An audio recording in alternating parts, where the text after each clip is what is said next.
This is Popular Front, a podcast focused on the very niche and kind of geeky details of modern warfare with me, Jake Hanrahan. Today we're speaking to writer and researcher Joey Ayoub. He has a very good understanding historically and context-wise of the Lebanon protests which have been going on for 2 weeks right now. Joey's been on the ground for these protests, he's still there, he's in Beirut, so he's going to give us an idea of where they've come from and what he thinks is going to happen next. It's also worth mentioning that these protests are different, they are not sectarian yet, although there have been various paramilitaries beating up protesters. Joey himself was actually punched up a bit, so yeah, he's going to give us an idea of what's going on. If you like what we're doing here at Popular Front, please do consider supporting us on Patreon. Go to patreon.com/popularfront. So I know a lot has happened recently with the protests in Lebanon, but maybe if we go back to the start and tell us, how did this all happen? How is it that everybody came out into the streets and started these protests? So obviously it's a combination of things. There's a lot of media focusing on the so-called WhatsApp tax. Essentially what happened is that 2 weeks ago, Monday 2 weeks ago, there were very, very, very bad wildfires that spread across the country. And within the span of something like 48 hours, we lost more or less our annual average. So that's about 3 million trees. And that's in a very, very small country. So we sort of doubled our yearly average of tree losses in just 48 hours. And a big reason of why that happened, the main reason why that happened, is that there was no maintenance by the government of 3 helicopters that were donated to them some like a decade ago or something, and that were just sitting at the airport because they had actually allocated a budget for it, but they hadn't actually gone through with it. And so what ended up happening is people obviously had to flee their homes, and it was quite a lot of chaos. There's one person who suffocated to death, and it's just volunteers that stepped up. So you had the civil servants who are not full-time staff, they're all volunteer forces. You even have firefighters, volunteers as well from the Palestinian camps, and just day-to-day volunteers, just random civilians trying their best.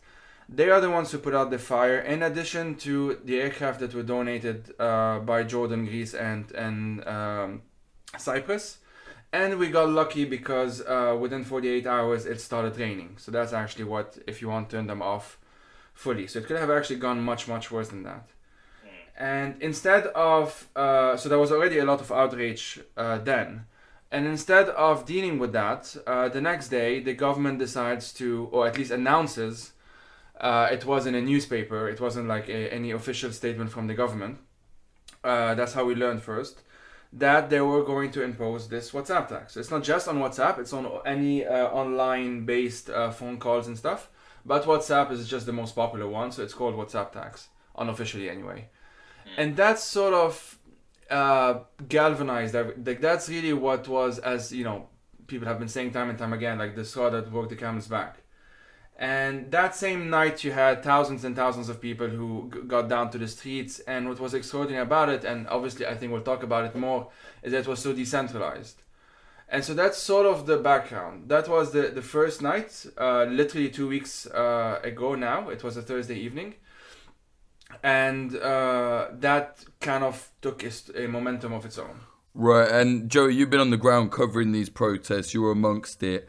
What are you seeing there? From what I've seen, just from the research I've done, it seems like it's not sectarian and is, more of a genuine people's kind of uprising. Would you say it's accurate or not? Yes, that is accurate. That's really the main difference between now and past protests. I've been involved in protests since more or less 2010.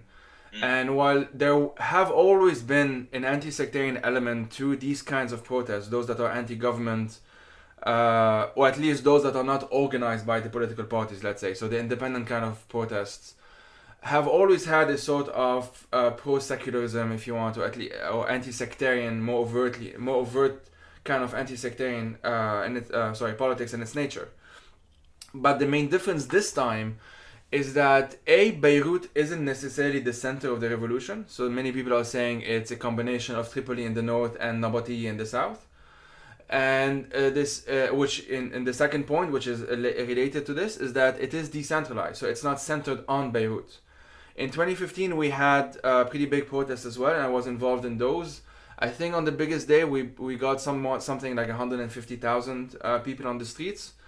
And remember, that's in a country of something like 5 million people. We don't actually have an official census, but that's more or less the population in Lebanon. Yeah, it's a huge percentage. Yes, and that was in 2015. What we managed to do last Sunday, not this one, the one before, was bring down something like 1.5 million people on the streets. And so there's quite, like, that's 10 times as many, if you want to put it that way, compared to 2015. And that's all 100% spontaneous. There are people organizing on their own, but you don't have, one Facebook page like there was in 2015. You don't have people saying, we have to do this now, we have to do. There's a lot of negotiations and discussions that are happening on the streets, which sometimes slow things down, but other times just make things much faster, which is basically what we're seeing now. So yeah, it is very, very much anti-sectarian. And regardless of everything that has happened in the past 2 weeks, many of which hasn't been obviously very good, the overall trend is very new, and that's why I think there is still some kind of hope even 2 weeks in, and you have people who are tired and everything, but there is still, the momentum is still on our side, if you want. Yeah, to give people an idea why it's so important and so good that it isn't sectarian right now, maybe you can give us a bit of an overview of the kind of sectarian nature of Lebanese politics, to give some context. I know that's a big ask, but maybe you can give us some rough idea. You know what I mean? Yeah, I mean, you can really start at you can choose a random date and start with this. Like, you can start in the 1860s. Even under the Ottomans, and then under the French Mandate, after the fall of the Ottoman Empire, and then after independence, Lebanon had this thing called sectarianism. So officially, it's called confessionalism. Now, obviously, I'm simplifying here. It changed a lot. It's not the same as it was 100 years ago, and so on. But, very, very long story short, in 1975, a civil war erupted, and it lasted until 1990. So it was 15. It's actually not, it wasn't just one war. It was multiple wars in one, multiple conflicts in one. But overall, it's called the Lebanese Civil War. And so in 1990, it officially ended. They signed the Ta'if Agreement in 1989. Ta'if is the city in Saudi Arabia. And just a few days ago, actually, was the 30th anniversary of that agreement, which is rather symbolic. And as we're talking today, and we'll talk about it in a bit, as we're talking today, it's the 3-year anniversary, if you want as well, of the current president's term. And he has 3 more years to go, supposedly. So Ta'if ended the civil war. But what it also did was, a number of things. One, it passed an amnesty law. The parliament passed an amnesty law in 1991 that forgave most crimes committed during the war. So many of the warlords, the sectarian warlords, that were the leaders of the war, including, for example, the current Speaker of Parliament, Nabih Berri, who's the leader of the Amal movement. He has been in Parliament. He has been the Speaker of Parliament since 1992. The current president, Michel Aoun, was a general of the army during, especially in the 80s. That was his heydays, if you want. And until he was forced into exile at the time by the Syrian regime in 1990. The current leader of the Lebanese forces, and so if I should mention sects because obviously it's relevant to the story, Nabih Berri is Shia, Michel Aoun is a Maronite Christian, Samir Jaja, the current leader of the Lebanese forces, is a Maronite Christian, Walid Jumblat, who's also a former warlord, is a Druze, and the leader of the Progressive Socialist Party has nothing much to do with socialism, but that's just what it's called. I can honestly go on and on and on. I named like half of them now.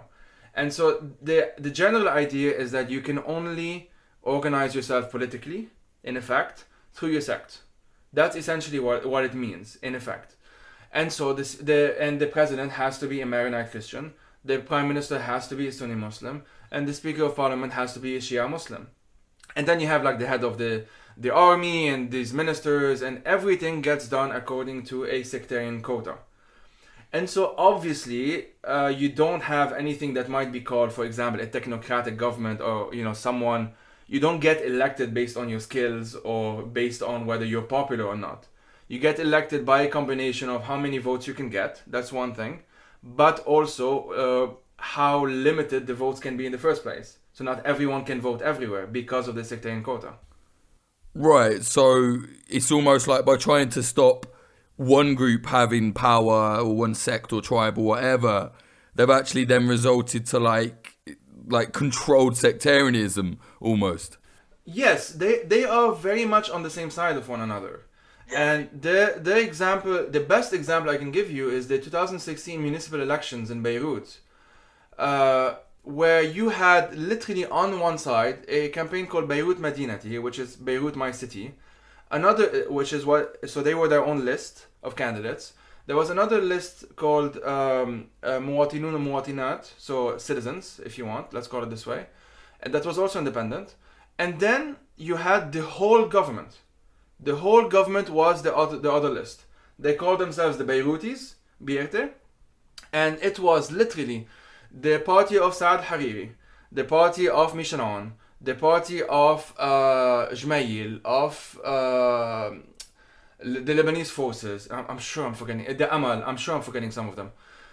Every single one of them, without any exception, either was in the list or was supporting the list against a bunch of architects, engineers, teachers, one movie director. Just really, those people were such a threat in Beirut that the whole establishment had to rally against it. That's how fragile it is. Right, so with that in mind, do you think the government is taking the protests seriously? Do you think they really see them as a threat? Yes, very much so, and they have been acting accordingly. The biggest manifestation of that has been the shabiha, as we call them in Arabic, which I mean I guess you can call them government thugs or something. Paramilitaries. Yeah, exactly. Namely, most notoriously Hezbollah and Amal, both on the same. They're both part of the government, and they're sort of allies. I will say sort of allies with all of them because it's never fully certain how strong the partnership ever is. But they are, as of now, allies. And they have been sending their men, obviously all men, to beat people up. I was beaten last Friday. Journalists were beaten a couple of days ago, much badly than I was. It was brutal. Some of them had knives, some of them had sticks. The point is not really to kill anyone. The point is just to scare the shit out of everyone and intimidate everyone. Right, that was in Beirut, but I've seen it happening in the south. I think it was Amal doing it down there, right? So it's it's everywhere. Exactly. Sur, which is Tir in English, and Nabatiya. They haven't done it in Tripoli in the north, for example, because they don't really have influence there. And that's why you're seeing Tripoli being sort of the heart of the revolution right now. They are the ones who are managing to maintain large amounts of protesters every single day. Almost every single day. And so it's good that you brought up Nabatiya and Sur in the south because they are actually dealing with much, much worse than what Beirut is dealing. And this is very important. The main advantage that Beirut has is that it has a shit ton of people who are filming everything. And it has better internet, even though it's not that good. Lebanon has one of the slowest internets in the world. But it has better internet than the rest of the country. And so many of the, media organizations, obviously, and many of the journalists and activists and these people are there. It's very, very difficult to hide anything that's happening in Beirut. Whereas in Nabatiya or in the south, where you can't really say that there's a government in itself. The government is these sectarian political parties, Hezbollah and Amal in this case. They can essentially do whatever they want in practice or in theory. What has been extraordinary is that despite the brutal repression by the Shabiha, you still had people in these regions take to the streets almost every day, sometimes in larger number than before the repression. Sometimes the repression would do its job in the sense that the next day you don't have as many people. But it's kind of on and off. It's very, very difficult to just wake up one day, open up your TV, or if you're in Beirut or other some of the cities that have protests, and decide how today is going, and just guess how today is going to be like. You can't really predict that. Right. I know you said that these protests are kind of decentralized, but there must be some kind of structure to them. How do people get out? How do they come and, get on the streets and know where to go? How does it manifest, if you like? So a lot of it is via social media.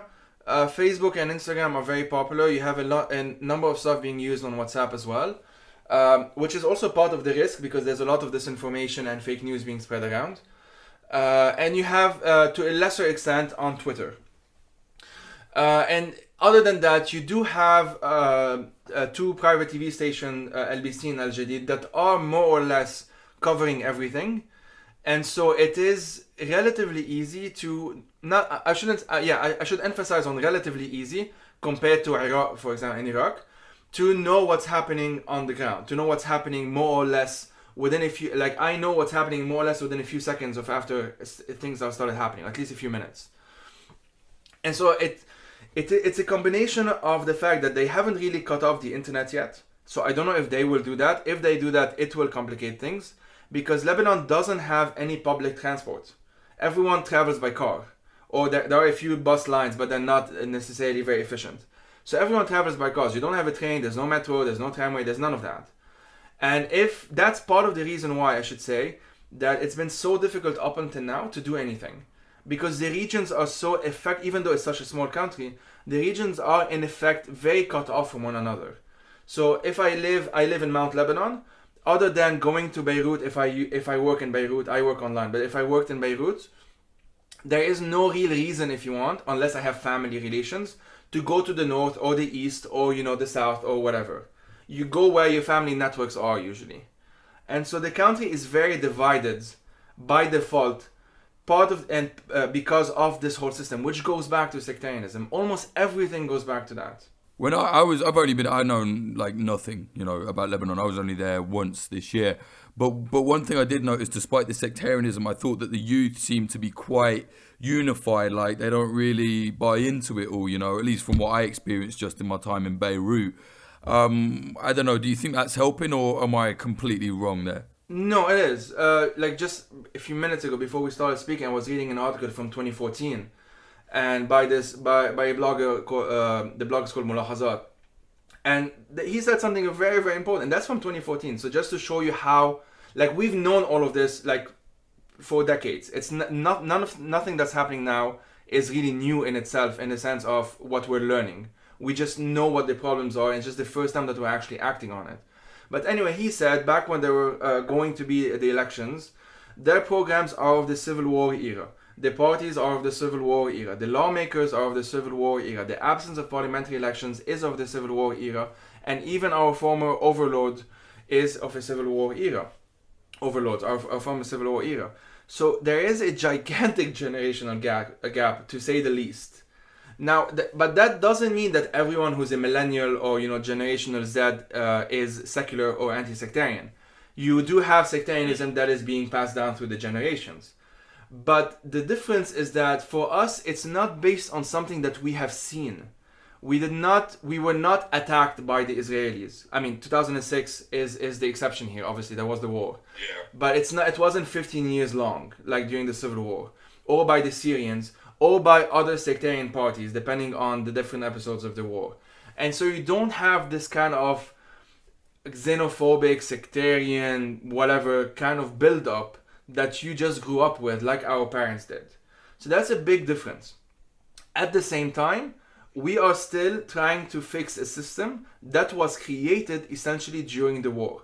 We're trying to fix a system that was just dumped on us, and with no real, I don't call ourselves the post-war generation. I call ourselves the afterthought generation. There was no real calculation of what this would mean for people to come, because Lebanon, and maybe we can talk about this since it's relevant, in 1990 or 1990, Lebanon was sort of just sacrificed, geopolitically speaking. There was the build-up to the Gulf War. The Americans wanted to have Syria on their side, obviously. And basically the deal that happened is that Syria would take over Lebanon, so to speak, and Lebanon, the civil war would end. And Syria is the reason why the civil war ended, essentially. Like Hafez al-Assad invading the presidential palace where Michel Aoun was at the time. He had self-elected himself as president, self-appointed himself as president. He went into exile. The war ended. But what kind of end was that? It wasn't an end where you had any kind of reconciliation. No, you still had the occupation of Israel in the south, and you still had essentially a de facto Syrian occupation everywhere else in Lebanon. And that continued until 2005.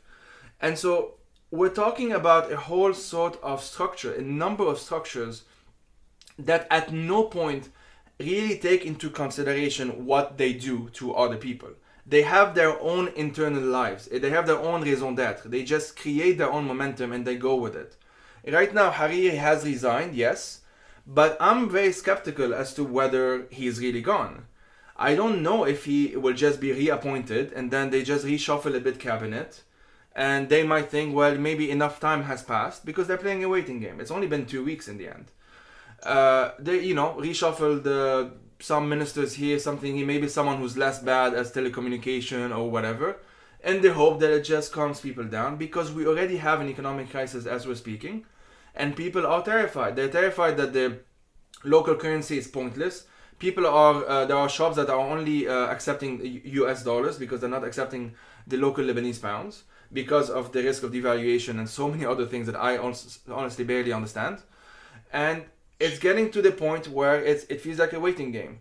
The government is just trying to wait and wait and wait. From time to time, they release some statement here and there, in the hope that maybe they might give some concession, some reforms, maybe, or some promise of reform anyway, and they hope that this will calm things down.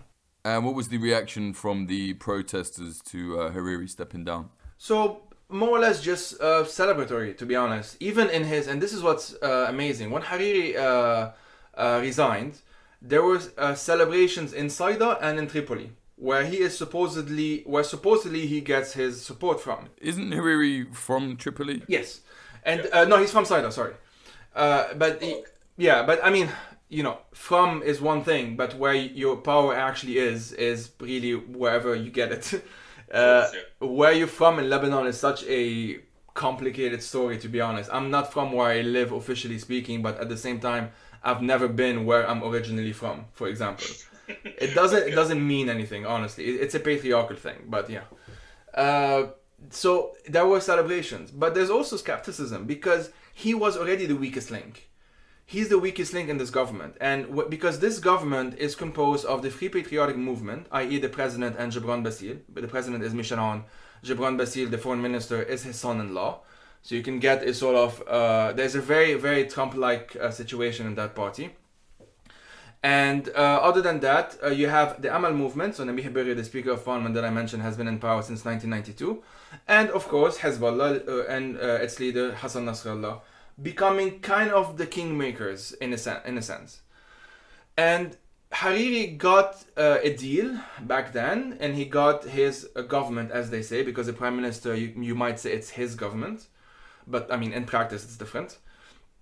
And he got his deal, and he got accepted through this deal. But what ended up happening is that this was a very unpopular deal among his supporters, and he went with it anyway. He sort of took a gamble, if you want. So he is losing popularity. None of these people, you might say, with the exception of, I wouldn't say, no, actually that's not true, scratch that. They are popular with their own base, but I would say that their influence, even within their own base, is weakening. And that's kind of the optimistic interpretation of what's happening, if you want. I was speaking to people in Lebanon, they're saying that it's, the second time he's resigned. What's that all about? I think that's actually the third time he resigned. I lost count. Okay. I mean, he was forced to resign back when he was kidnapped by, MBS. Yeah, I remember that. That was so weird, man. It was very weird. It took everyone by surprise. It was sort of a joke in the end. But like with everything, these politicians seem to be kind of fine with being jokes. Like, honestly, I don't think they care that much as long as they get to maintain their power. Or I mean, I don't know what goes through their heads, to be honest, but yeah, that did happen. So it's kind of weird that sometimes we actually forget that happened. He was forced to resign on air, and then the president refused and said you have to give it in person, because he was in Saudi Arabia when he resigned. And man, so many things happened. Long story short, he ended up going. Macron had to intervene, and then they got him to France, and then from France he went back. It was so ridiculous. And in the end, he unresigned. So there is a joke that he has resigned so many times, he might just unresign again. Yeah, it's madness. Like, if that was me, I wouldn't have any faith that he's actually going to stay away this time, you know? Yeah, I mean, I don't. I just think the victory, in a sense, is that he was actually forced to even make that decision. So it's kind of, we're kind of, I mean, it depends on who you speak to, obviously. This is just my opinion, my interpretation. But this is a marathon. Like, it's not gonna change. You're not gonna change a system that's 30 years old, much older than that, obviously. But the one that we've known after the war is 30 years old. You're not gonna change it in 2 weeks. That's not gonna happen. These warlords, especially the ones that have been like Nabih Berri since 1992 in government, they're not gonna relinquish power. It's not gonna happen. I really do not believe that's gonna happen. And Nabih Berri can count on a percentage of his followers. I wouldn't say all of them, maybe not even a majority, I don't know. But there is a significant percentage of his followers like with Hezbollah on their side, that are willing to answer any order he gives them. Any order. Go beat them up, beat women, beat children, beat the elderly, destroy tents, anything. They will do it because there will always be some internal justification. These people they have called us Israeli agents, paid by the Americans, paid by the Saudis. I heard this is a gay conspiracy. So many different things on so many different levels that it's a bit. They even brought up the Soros conspiracy, so they're kind of tapping into this whole global anti-Semitic trend, if you want.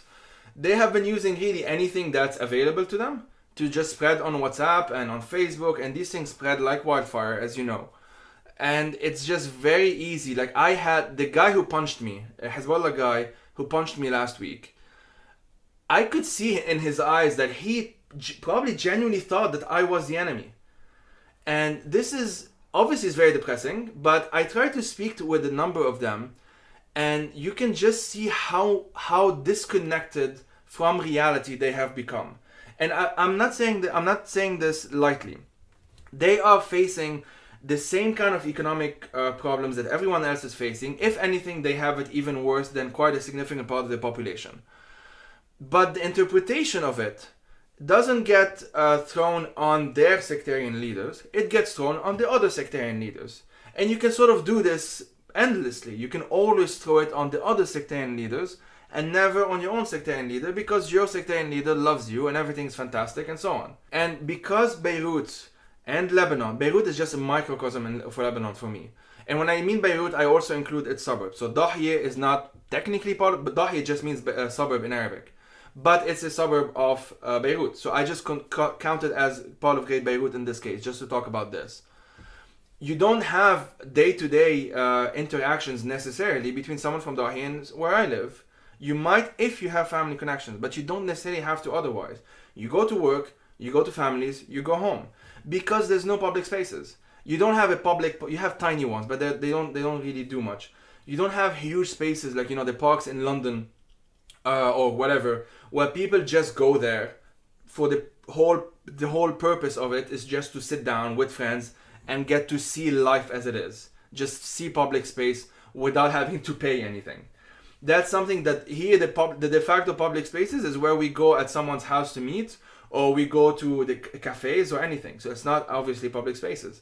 And so this ties into one another. And then if we haven't even spoken about this. The media system in Lebanon, you have a couple of private ones. Then you have some that are allied, like the pan-Arab ones, Al Jazeera, Al Arabiya and stuff. And then you have the sectarian ones. The sectarian ones are overtly sectarian and openly, obviously, allied with their parties. Al-Manar is owned by Hezbollah and 100% funded by Iran. MTV is allied with the Lebanese forces. OTV literally means Orange TV, and orange is the color of the Free Patriotic Movement. And the CEO is a son-in-law of the president or something. So it's not hidden, it's very much out in the open. And they get to say what is happening according to their own interpretation. And obviously I'm using interpretation very loosely here. But their disinformation campaigns obviously benefits their side, which is the government right now. And they are the ones who are spreading all of these propaganda and disinformation. So if you are, in Dahye, and your family or yourself, you only watch Al-Manar all day, they are going to tell you, and I've seen some of them, they're going to tell you that this is linked to a conspiracy that is also what's happening in Iraq. So it's all an anti-Iran conspiracy. Obviously, Israel is behind it somehow. It's always the Jews, man. Always. And that's why they mentioned Soros as well. It's not like they chose a random billionaire. And if that's what you have been fed for 2 weeks now, I mean, it's been obviously longer than 2 weeks that they've been fed the same thing, but especially now with the protests, you might just see what's happening on the ground as, an attack on your identity. Some of the Hezbollah and Amal people who were attacking people a few days ago and destroying the tents and, those quite depressing scenes that we saw, they were saying things on television. They were yelling. Everything was live. They were saying things like, men are fucking men. They were saying things like, everyone is smoking hash, which is very ironic because Hezbollah and Amal are in the drug trade. Everyone knows that. Yeah, big time. Big time. They have been getting drunk, which, it's Beirut. Everyone gets drunk. There are so many different things that you wonder, how is this being passed on? Is it being passed on by religious leaders? Is it being passed on by their Zoama, which is kind of like a local gang leader? I don't know how to translate Zoama. Zaim, sorry, in singular. Zoama is plural.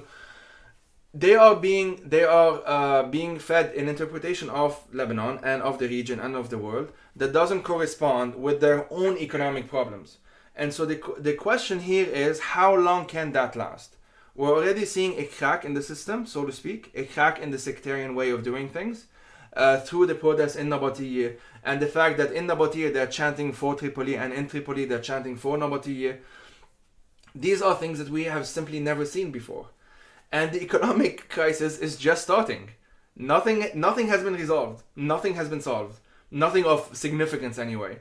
The same billionaires are where they are. The same warlords are where they are. And we, for example, don't even know where most of their money is from. Is it even in Lebanon? They have offshore accounts. Some of them were listed in the Panama Papers. There are so many issues that are very, very difficult to solve. And until there even a fraction of them is even solved, I just do not see how these protests are going to end. You are definitely going to see ups and downs. There's not going to be people on the streets every day because they have jobs to worry about and, paychecks and everything. But if things get worse, which I think they will in terms of the economic situation, I just don't see how they will stop. Because at some point it gets to a point where people had nothing more to lose. Yeah. Do you think the security forces will, become more violent? I've seen a few clashes, but like you said, most of it has been from, paramilitary groups. Do you think the police, the security forces will get more involved? That's a difficult one. So far they have been, and again, I emphasize on relatively, they have been relatively mild. They did throw tear gas at us. There have been rubber bullets. There have been actual bullets, but like shot in the air. It's not like, in Karbala and Iraq, or, you don't have snipers on the roofs shooting at people.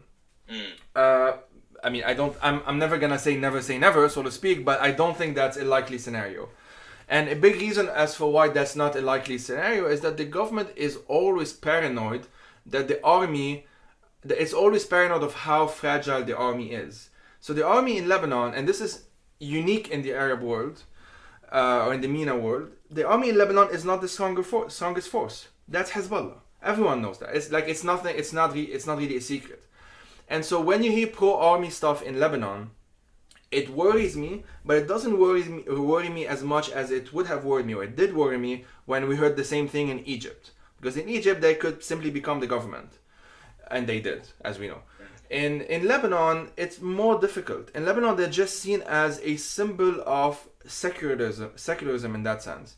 Because the last time the army disbanded, that was the civil war. And then it broke off into its several factions.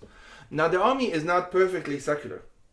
And you have a sort of factions of the army, or not really in the army, but sort of in the army. I don't really know how it works. That are more sympathetic or even take orders from the Speaker of Parliament, for example, Nabih Berri.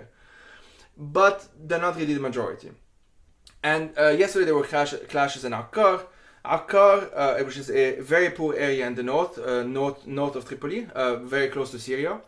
Akkar is actually the region that sends most most soldiers, basically. A disproportionate amount of soldiers come from Akkar. And so it's very difficult if the economic situations continue, because these soldiers are also not very well paid. it's not easy to see how. I can think of bad scenarios, but I think the likely scenarios is that what we're seeing now is what will continue. Like there's just going to be much more of this, maybe some violence here and there, but I think the bulk of the violence will continue to be the exact same people who have been doing it so far, which is Hezbollah and Amal. Okay, well, let's hope that doesn't happen. Joey, is there anything else you think we should mention before we wrap this up? Main thing I would say is that people should pay attention to Lebanon because it's a microcosm of the wider world. A lot of the things that are happening here, a lot of things that have been happening in the world have been happening in Lebanon for a long time. Fake news and all of this, like that's not really anything new in Lebanon.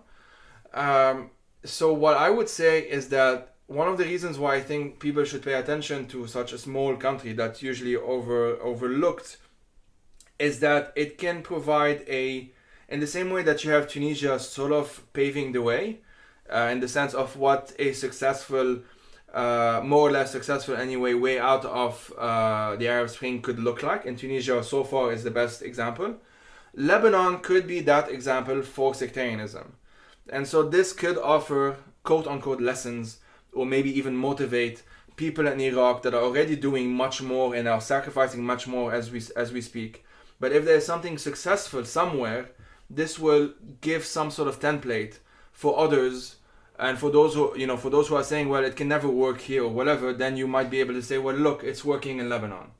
And it's that sort of thing where that's not really paid enough attention to, and so many people just think of WhatsApp tax or whatever, but that's essentially the long-term goal. So the way I would describe what's currently happening, you have an uprising against corruption and you have a revolution against sectarianism.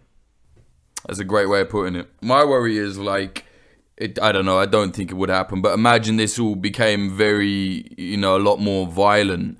I don't know, do you think we'd end up seeing militias prop up? I mean, I'm not talking Hezbollah and Amal, I'm talking like new groups just going like, right, we're this group, we're that group, because there is so many factions, you know what I mean? Yeah, but because there are so many factions, I don't think there will be new ones. I think it will be just the existing ones becoming stronger. And listen, I mean, that is always a risk. In 2008, Hezbollah literally took over Beirut, like militarily, and parts of Mount Lebanon. But that's a different story. But there is always that risk. My worry, I mean, everyone's worry really, is that the politicians, once they find themselves that they have really nowhere else to go, they will try, they have already tried to play the sectarian game. The good news is that as of now, it hasn't really succeeded. It hasn't really worked. There's something that is broken in a good way. Like there is a way of doing things that is simply not working anymore. And so if they try it again, when they try it again, I don't know. It might prove to be successful to a limited extent. It might slow things down. It might put more obstacles. There might be actual sectarian clashes. Like none of these things are impossible. But I don't think in the wider picture that they are sustainable in themselves. I don't think that they will be able to maintain the same way they're doing things up until now. Yeah, let's hope not. Joey, if people want to follow your work and get hold of you and talk about Lebanon and whatever, where can they do that? Well, I'm only on Twitter, social media wise, so it's just my name, my first name and full name, so at Joey Ayoub. And on my website, joeyayoub.com, I archive the stuff that I publish everywhere as well. Cool. And spell your name as well, because some people won't get it. Joey Ayoub. Okay, brilliant. Thank you, mate. That was really, really interesting, man. I appreciate it. Thank you. Thanks for your time.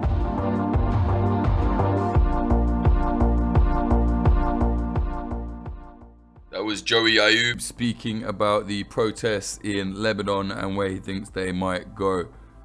If you like what we're doing here at Popular Front, please do consider supporting us on Patreon. Go to patreon.com/popularfront.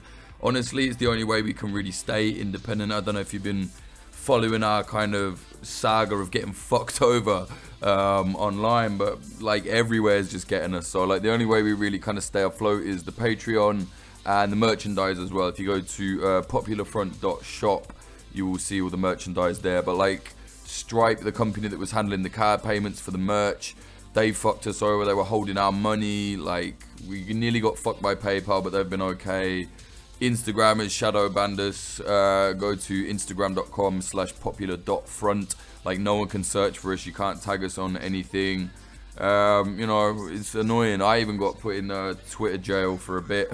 You know, like, it's just annoying, man. But anyway, yeah. So the Popular Front Twitter is twitter.com/popularfrontco. Mine is twitter.com/Jake_Hanrahan. Oh yeah, and this episode was sponsored by the defensepost.com, defense with an S. Check them out, definitely. Probably within a week of hearing this, the new documentary will be up on the Popular Front YouTube. It's called Add Oil on the Front Line with Hong Kong's Protesters. Go to youtube.com/popularfront and make sure you hit the bell, subscribe. Again, another big corporation that's fucked us over, YouTube. So we had this saga where, like, they wouldn't let us monetize our content. So basically they demonetized, they basically what did they do? They fucking cancelled demonetization, disabled it on the channel before I even applied for it. So I thought, that's weird. Like, why would they do that? They age restricted our stuff, despite there being much more violent content on the big news corporation channel, YouTube channels, and they don't get censored or age restricted at all.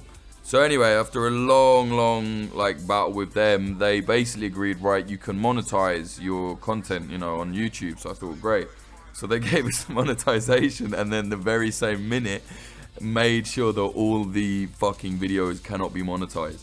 So there you go. So that's what we're up against. So you try and be independent, you just get fucked by everyone. It's tiring, but you know, we got to keep going. We got a lot of support from the community, which is really appreciated. So yeah, again, if you want to support us, and for that support, you know, you get bonus episodes, everything. Go to patreon.com/popularfront. Thank you very much to the following patrons. All this is possible thanks to you lot. They're Adam Berg-Snyder, Axel Iverson, Azad, Brian McLaughlin, Chad Walker, Christina Rivetti, Christopher Martin, Craig Miller, Dan Dunham, Daniel Shearer, David Gilmore, Dana Gorvanek, Eloise Larson, Emiliano, Emily Molly, Jack Mayhoff, James from the Discord, Joanne Stocker, Joel Tambusi, Josh, Juan Hernandez, Kay Hardy Roberts, Kyle N. Payne, Lawrence Abrahams, LH, Lika Madik, Moody Al Rashid, Noah, Ari from the Discord, Patrick Bronte, Peter McCormack from What Bitcoin Did and Defiance, Q-Ball, Russia Al Akidi, Rohan Obari, Ryan Sandercock, Scartoon Music, Sebastian from the Discord, Surushe Hawazi, Stephen Davila, Tom Lochrin, Tony Bin, Vida Provost, and Zachary Hinch. Thank you very much. Again, if you want to support us, patreon.com/popularfront. Music this week, the intro is by Home and the outro is by Trash Ghost. His Bandcamp is Trash Ghost, but with a 0 as the O. .bandcamp.com. Cool vaporwave stuff. Have a listen.